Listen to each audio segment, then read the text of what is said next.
మంచు తెరలను చీల్చుకొని ఉదయించే సూర్యుడిని ఆకాశం నుంచే చూడాలని ఉందా? పచ్చటి దుప్పటి కప్పుకున్న లోయలను పక్షిలా ఎగురుతూ ఆస్వాదించాలనుకుంటున్నారా? జీవితకాలపు అనుభూతులు సొంతం కావాలంటే అరకు వెళ్ళాలి. రేపటి నుంచి ప్రారంభం కానున్న అంతర్జాతీయ హాట్ ఎయిర్ బెలూన్ ఫెస్టివల్లో పాల్గొనాలి. స్వచ్ఛమైన అటవీ అందాలకు నెలవైన విశాఖమన్యంలో బెలూన్ల సందడి మొదలవబోతోంది. అరకు ప్రాంతాన్ని పర్యాటకంగా మరింత అభివృద్ధి చేయాలనే లక్ష్యంతో పర్యాటక శాఖ 3 రోజుల పాటు అంతర్జాతీయ హాట్ ఎయిర్ బెలూన్ ఫెస్టివల్ నిర్వహించనుంది. ఇందుకు అరకు ప్రాంతం సిద్ధమైంది. రంగురంగుల హాట్ ఎయిర్ బెలూన్లలో విహరిస్తూ అరకు అందాలను ఆకాశం నుంచి చూసే అద్భుత అవకాశం పర్యాటకులకు దక్కనుంది.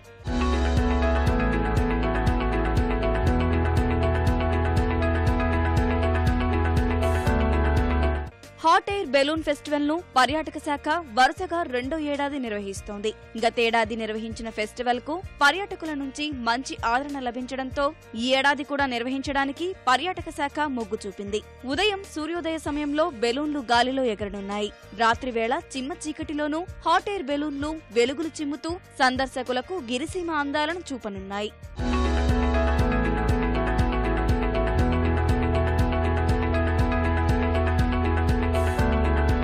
హాట్ ఎయిర్ బెలూన్ ఫెస్టివల్లో 20 హాట్ ఎయిర్ బెలూన్లు ఎగరనున్నాయి. మన దేశంతో పాటు Brazil, Slovakia, Italy, UK, Thailand, France, Spain, Malaysia, Netherlands, Australia సహా మొత్తం 15 దేశాలకు చెందిన హాట్ ఎయిర్ బెలూన్లు ఈ ఉత్సవంలో సందడి చేయనున్నాయి. బెలూన్ ఫెస్టివల్లో పాల్గొనాలనుకునేవారు పేర్లను ఆన్లైన్లో నమోదు చేసుకోవాల్సి ఉంటుంది. ఇప్పటికే 2500 మంది నమోదు చేసుకున్నారని అధికారులు తెలిపారు. వారి నుంచి కొందరిని లక్కీ డ్రా ద్వారా ఎంపిక చేసి హాట్ ఎయిర్ బెలూన్ ఎక్కే అవకాశం కల్పించనున్నారు.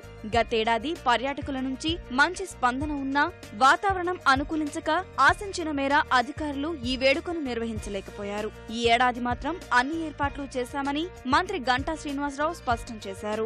మెటిక్యులస్ గా ప్లాన్ చేసుకుని దీన్ని గ్రాండ్ సక్సెస్ చేయాలని ఎంతో ఇంట్రెస్ట్ తో చేస్తున్న సమితికి, అలాగే ఇంకా టూరిజం అధికారులు, దాదాపు 15 కంట్రీస్ నుంచి ఇక్కడికి వచ్చిన పార్టిసిపెంట్స్, ఒక 20 బెలూన్స్ తోటి లాస్ట్ ఇయర్ కంటే కూడా నెంబర్ ఆఫ్ కంట్రీస్ కానీ నెంబర్ ఆఫ్ బెలూన్స్ కానీ ఈసారి ఎక్కువగా ప్లాన్ చేయడం జరిగింది. ఆల్ ఓవర్ ద వరల్డ్ దానికి వచ్చిన ఇంపాక్ట్ చూస్తే ఈ మధ్య జరిగిన ఏ ఫెస్టివల్స్ కంటే కూడా ఎక్కువ మంది రీచ్ అయిన అకేషను బెలూన్స్ ఫెస్టివల్. సో దాన్ని దృష్టిలో పెట్టుకొని ఈసారి ఇంకా సెకండ్ ఎడిషన్ గ్రాండ్గా చేయాలి. ఈసారి ఖచ్చితంగా ఎక్కువ మందికి ఇంకా అది అవకాశం కల్పించే విధంగా ఉండాలనే ఉద్దేశంతో ఇవన్నీ కూడా ప్లాన్ చేయడం జరిగింది. గతేడాది ఎయిర్ బెలూన్లలో ఎగిరే అవకాశం దక్కని వారు ఈ ఏడాదైనా అదృష్టం దక్కించుకోవాలని, ఆకాశ వీధిలో విహరించాలని కుతూహలంతో ఉన్నారు.